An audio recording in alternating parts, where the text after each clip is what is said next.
रूहानी ताकतें हमारे आसपास हमेशा मंडराती रहती हैं। उनकी एक अलग ही दुनिया होती है, जो वास्तविकता में जो दिखाई नहीं देती, लेकिन कुछ घटनाओं से महसूस ज़रूर होने लगती हैं। ऐसी ही एक हवेली की भूत की है कहानी जो मैं आज आपको बताने जा रही हूँ। दरअसल एक पुरानी हवेली है, जिसमें कई साल पहले राजा महाराजा रहा करते थे, लेकिन अब वह वीरान पड़ी है, क्योंकि उन राजाओं के वारिस देश से बाहर जा चुके हैं। हवेली की हालत बहुत बेकार हो चुकी है। अब उसे मरम्मत की ज़रूरत है।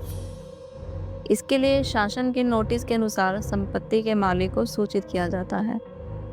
कुछ दिनों में पूर्व राजाओं के वारिस में से एक लड़की हवेली में अपने बच्चों के साथ दाखिल होती है, जो कि उस जमाने के राजा की नाती थी। लड़की थी, उसका नाम उर्मिला था। उसके पति की कार एक्सीडेंट से मौत हो चुकी थी। अब वह विधवा हो चुकी थी, लेकिन उसके पास उसका बेटा है, जो 8 वर्ष का है, और वह भी अपनी माँ के साथ हवेली आया है। हवेली बहुत विशाल थी, इसलिए उसकी साफ सफाई के लिए कई मजदूर बुलाए गए, जिन्हें चप्पे चप्पे की सफाई करने का ठेका दिया गया। किसी को नहीं पता था कि हवेली के कोने कोने में कितनी खूनी रहस्य छुपे हुए हैं। उर्मिला के आने के बाद हवेली की हवा रूहानी होने लगती है। ऐसा लग रहा था मानो कोई वर्षों से इंतजार कर रहा था इस हवेली के वारिस का। एक रात उर्मिला अपने कमरे में अपने बच्चों के साथ सो रही होती है। अचानक उसकी खिड़की से एक पक्षी टकराकर मर जाता है।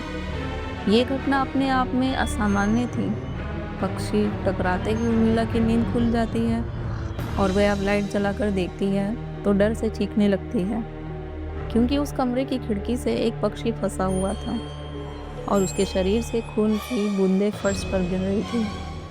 नज़ारा इतना भयावह था, इतना डरावना था कि वह अपने बच्चे को उठाना नहीं चाहती थी, लेकिन उर्मिला हिम्मत करके उस पक्षी को खिड़की से बाहर फेंक देती है। लेकिन इस बार उसे रात भर नींद नहीं आती और वह सुबह तक जागती रहती है। दरअसल वह जानना चाहती कि ये किसकी शरारत तो नहीं है। सुबह होते ही वह अपने यहाँ काम कर रहे हैं मजदूर जो होते हैं जाकर कहती है, उनसे बोलती है, रात को मेरे कमरे की खिड़की पर कोई पक्षी आकर टकराया था और तुरंत मर गया। क्या तुम लोगों में से किसी ने यह हरकत की है? क्योंकि पक्षी खुद खिड़की से नहीं टकरा सकता। मजदूर कहते हैं, नहीं, हमने तो खिड़की से नीचे किसी पक्षी को मरा हुआ नहीं देखा।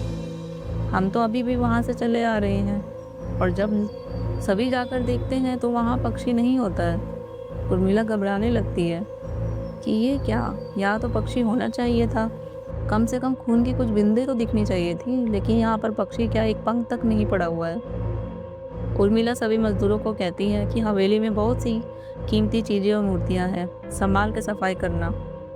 मजदूर अपने आप में काम में लग जाते हैं। उर्मिला अपने बच्चे के साथ कमरे में टीवी देख रही होती है कि अचानक हवेली की छत से एक मजदूर नीचे गिरता है। उर्मिला को अचानक लोगों की आवाज़ सुनाई देती है। वह भागकर खिड़की से नीचे देखती है तो एक मजदूर की लाश पड़ी होती है। उर्मिला कमरे से नीचे आती है और उसके गिरने के कारण पूछती है मजदूर से। लोगों के जवाब और अलग अलग होते हैं। कोई कह रहा होता है कि इसने खुद आत्महत्या की, कोई कह रहा था कि यह गलती से गिर गया। सभी के दावे अलग थे, लेकिन उर्मिला को कुछ अनकही बातें सुनाई दे रही थी। उर्मिला के कान में अचानक एक आहट के साथ आवाज़ आती है, अपने बच्चे को बचा सकती है तो बचा ले। उर्मिला ये वाक्य सुनते ही अपने कमरे की तरफ भागने लगती है, क्योंकि कमरे में उसका बच्चा अकेला टीवी देख रहा होता है। जैसे ही उर्मिला कमरे में पहुंचती है तो उसका बेटा खिड़की से कूदने ही वाला होता है कि उर्मिला उसका पैर पकड़ लेती है और वह खिड़की से लटक जाता है। उर्मिला पूरी ताकत से उसे ऊपर खींचती है, लेकिन बच्चा फिर भी कूदने की जिद कर रहा होता है। उर्मिला किसी कदर अपने बच्चे को काबू में करती है और कमरे के बाहर आ जाती है, और वह मजदूरों से पूछती है, बताओ क्या है इस हवेली में, क्योंकि ये बच्चा तो ऐसा नहीं कर सकता, और अभी ये सब जो हो रहा है कुछ अलग ही चल रहा है। तभी एक बूढ़ा मजदूर उर्मिला से कहता है, बेटी, ज़्यादा जानना हो तो अपने पूर्वजों की कहानी पढ़ो, तभी तुम्हें इस हवेली का इतिहास पता चलेगा। इस हवेली की कहानी की किताब इस गांव के सरपंच के घर में रखी होती है, जो कि बहुत साल पहले मर चुके थे, लेकिन अब भी उनके बेटों के पास वह किताब मौजूद थी। उर्मिला सरपंच के घर पहुंचती है और किताब ले लेती है। किताब पढ़ते ही उसे पता चलता है कि इस हवेली में एक नौकर नौकरानी भी थे, जिनके बीच में बहुत प्यार था और वे कई सालों से हवेली की सेवा कर रहे थे। लेकिन एक बार रानी के शाही गहने चोरी हो गए और उसे शंका में राजा ने नौकरानी को चोरी की सजा दी और उसे जिंदा दफना दिया गया। उसके गम में उसके पति ने भी अपनी जान दे दी और उसे 1 महीने बाद ही उस राजा ने अपनी ही तलवार अपने ही गले में घुसेड़कर आत्महत्या कर ली।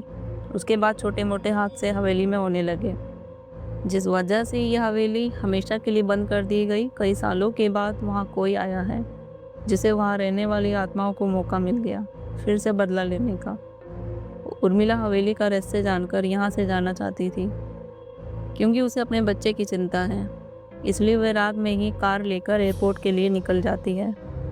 अचानक रास्ते में उसकी कार का एक्सीडेंट हो जाता है और कार पलटकर उल्टी हो जाती है, लेकिन दोनों को कोई नुकसान नहीं होता।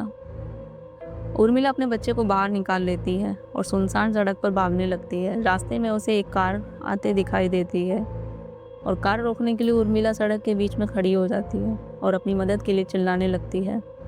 तभी अचानक कार वाला आकर ब्रेक लगा देता है। उर्मिला पास जाकर देखती है तो उसकी हिम्मत बढ़ जाती है, क्योंकि यह एक पुलिस ऑफिसर होता है। उर्मिला हड़बड़ाहट में उसे अपनी बात कहती है और रोने लगती है। पुलिस ऑफिसर उन्हें अपनी गाड़ी में बैठने को कहते हैं और रोड में जाने लगते हैं। रास्ते में एक बूढ़ा सड़क पर जा रहा होता है और इनकी कार के सामने आते ही रोड पर गिर जाता है। पुलिस ऑफिसर गाड़ी से उतरकर उस व्यक्ति को देखते हैं। बूढ़ा व्यक्ति बेहोश हो चुका था। पुलिस ऑफिसर उसे गोद में उठाकर अपनी गाड़ी में पीछे बैठा देता है और हॉस्पिटल के लिए चलने लगता है। अचानक उसे बूढ़े व्यक्ति का हाथ पीछे से पुलिस ऑफिसर की गर्दन तक पहुंच जाता है। पुलिस ऑफिसर छटपटाने लग जाता है और अचानक गाड़ी का ब्रेक लगा देता है। गाड़ी की स्पीड कम होने की वजह से कार वहीं खड़ी हो जाती है और ऑफिसर है जो अपना गन निकालकर बूढ़े की तरफ निशाना लगाकर गोली चला देता है।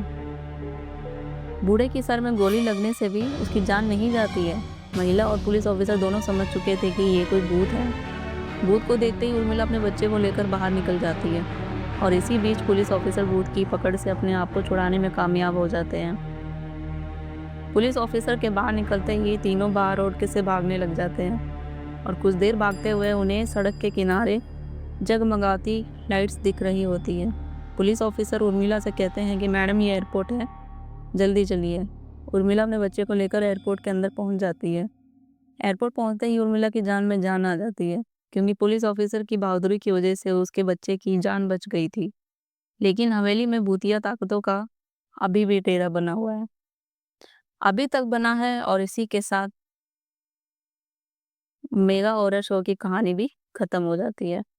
दोस्तों, आशा करती हूँ आपको ये कहानी अच्छी लगी होगी तो मेरे चैनल को लाइक करना, शेयर करना, सब्सक्राइब करना बिल्कुल मत भूलिए। ऐसी और भी कहानी सुनने के लिए साथ ही बेल आइकन भी दबा दीजिएगा।